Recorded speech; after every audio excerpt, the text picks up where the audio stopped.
Some people say you're too bad. You're too bad. Hey guys, CrazyKid123 here. Today I'm going to be showing you how to get a consistent rate of either solo wins. Now this is live, this is literally just me hopping onto a game and hopefully I'll get the win by following this tactic or get top 2 even. Now it takes some time to get used to because you might mess up your landing, you might lose your guard, you might not exactly follow the code exact, but it's pretty simple to follow and you'll get used to it in no time. Now you want to land somewhere central but not too central, maybe even outside. So I'm going to go for a quick landing here. Now it's not always the best because this is at the edge of the map, but if you land here, I land here a lot when the boss comes by. There's rifts up here, so if you need to go make a quick escape to go down, maybe even to the other corner of the map, if you're that unlucky sometimes, you can easily go ahead and do that.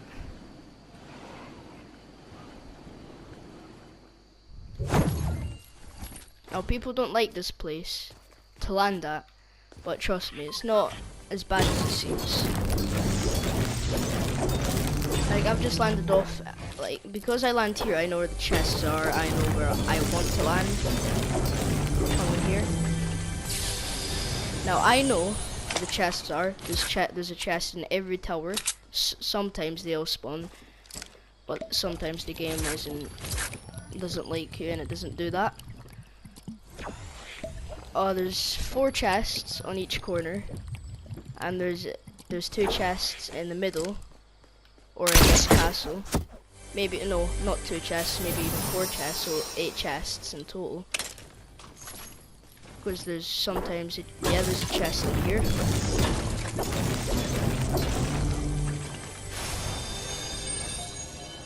And there's a chest in there, and there's chests in other places. But we're not here to talk about chests, we're here to talk about how to play this. Now after you've landed, it's the landing. After you've done the landing, it's how you've landed. And you can quickly look up in case any other people are around. And now I don't believe anyone else is around, which I don't like. After your landing, it's now time to loot up and get your mats, collect your mats together. Now there might not be the best loot sources, mat sources around the area you're in, like this, but if I destroy these rocks, move down the mountain, destroy these trees, I will probably have about 300 wood and maybe about 100 brick.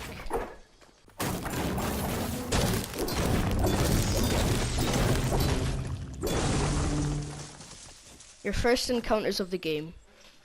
Now you should be getting into your first encounters of the game after you've looted up and you're ready to fight. Now that you're ready to fight and now that you've looted up, you should be going into your first encounters, which is why we've been looting up in the first place, to fight people. Now you should always be gathering mats along the way because 300 mats isn't going to do for the entire game. But having the 300 mats and then gathering mats from there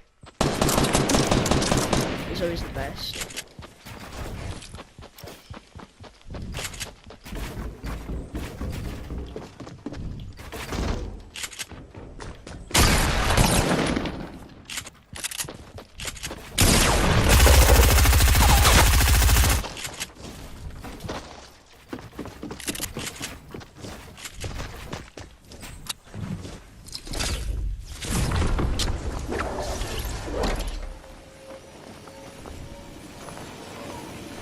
Oh, this guy's trying to fly away from me, but I'm not letting that happen. You've always got to be aggressive. If this guy flies away, you can't be like, oh, okay, I'll just leave him be. Because this guy could be the person that could kill me later on in the game. So you always got to be aggressive fighting people. Now I think this guy is going to go for one of these stone things.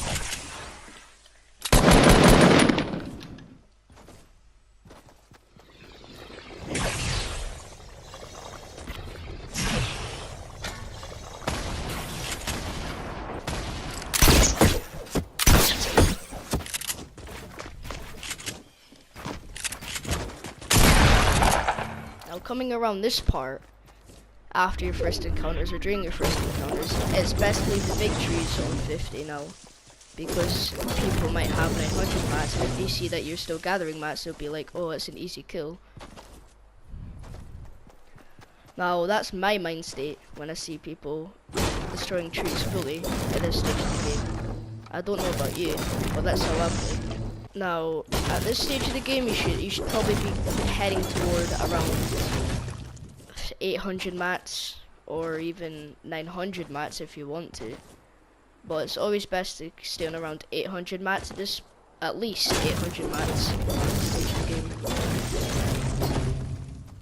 Because if you're not, because at this stage of the game you'll probably find, even if there's a bunch of potatoes in your game, there's always going to be that one good player, and you might be a good player with a lot of potential, but you might not have no mats. So when you're having a build battle against this guy, he probably would have remembered to gather his mats, and you'll probably just die. Or if somebody's shooting you, you can let them waste their ammunition by letting them try to kill you, and you just keep on building walls. Now you could run out of the walls and they can kill you. Now this guy, I think he was on mats, so he made a smart decision to back off, which is another thing to get onto, when to back off when you're fighting, or if somebody's pushing you. That's a completely other topic.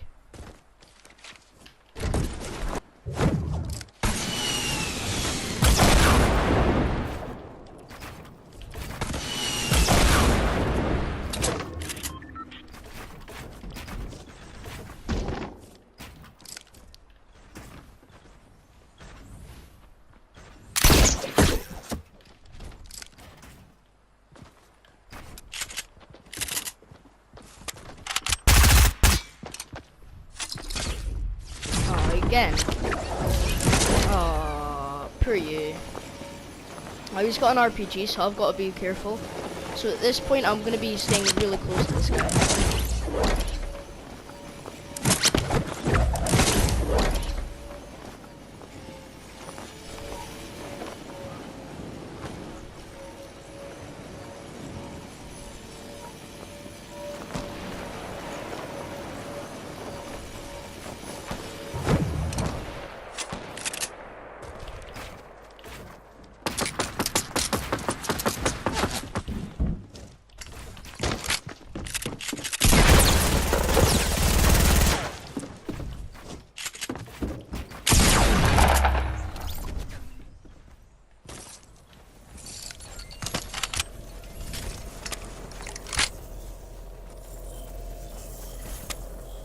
Now the circle's not too far away, but it's always best to be pushing somebody, especially when they have good loot and weapons like these. It's always best to push them.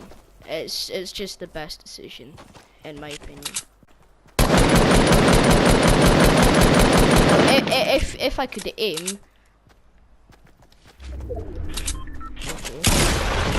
okay. Oh, killed them. No. I love defaults. Wait, what were we talking about? Oh yeah. Don't heal up in the open, by the way. Just don't heal up in the open. I could have gotten shot there. You've got to be prepared to fight, like, big fights at this stage. Now you might have had those like mini battles with people, small build battles, chases, but you've got to be really prepared for this stage of the game, because there could be people, they might have been camping the entire game just farming with amazing loot. You could have people who've gotten a bunch of those, or you could be coming against really good players. So you've got to get your mats up as quickly as possible if possible. You can't forget about your mats, because building is one of the key things in Fortnite. Even if you're not good at it, building the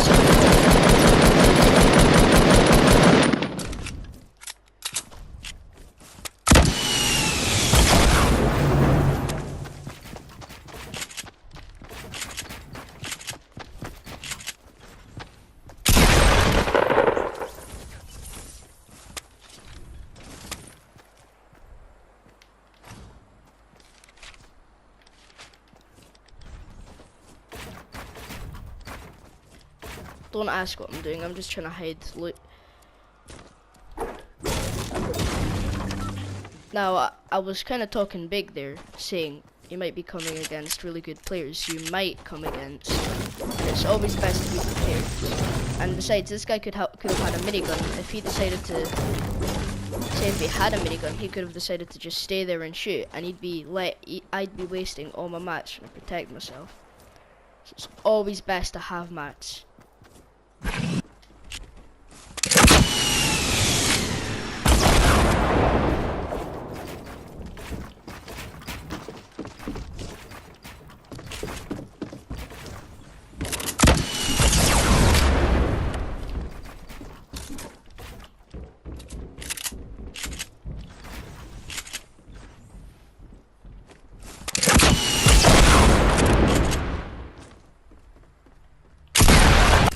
Look at my mats, look at my mats. I decided to push this guy. If I didn't decide to push him, I could be dead. Now, he wasn't the best of players, but you shouldn't underestimate people over one move. But I decided to push this guy because I needed better weapons, and he had those better weapons.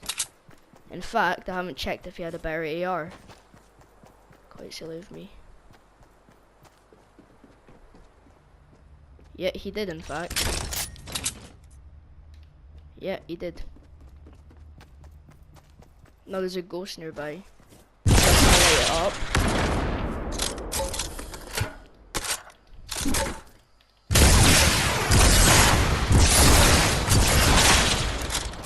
Now look what that's done. I've killed because I know where he is and I know that I've got a better gun. See, I could have had my simple RPG and I could have surpassed this guy and gone to shoot him with RPGs, wasting my rocket. Now I'm gonna be taking this.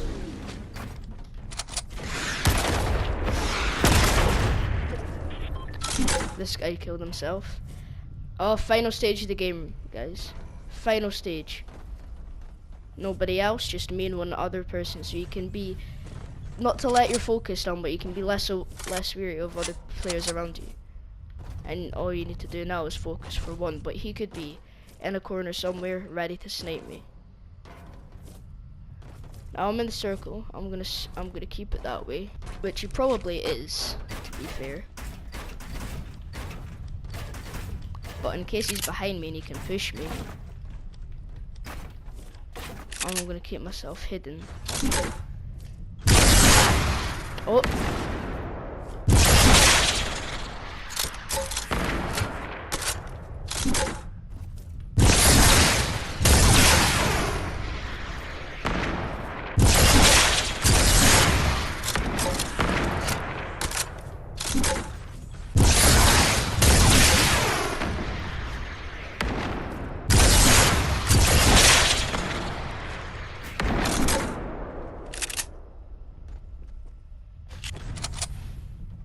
Now this guy's got a sniper, so I gotta be careful. He could be a really good sniper, but he might not be the best builder.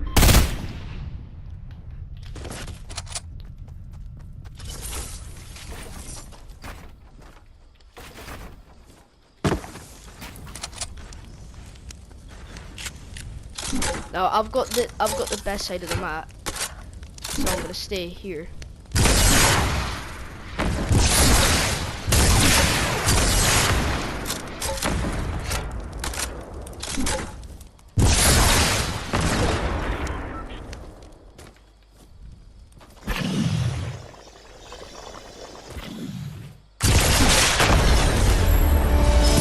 I knew he was there, so I decided to push. Now this is how you get a solo win. Easy. Follow this, you'll get wins almost every day. Easily. Easily.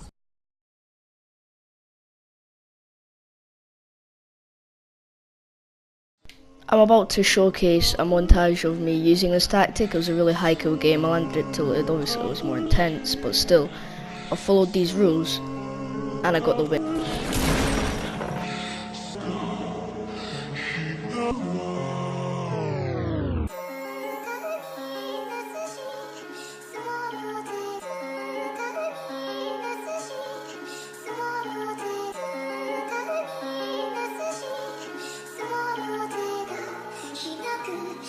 Contract.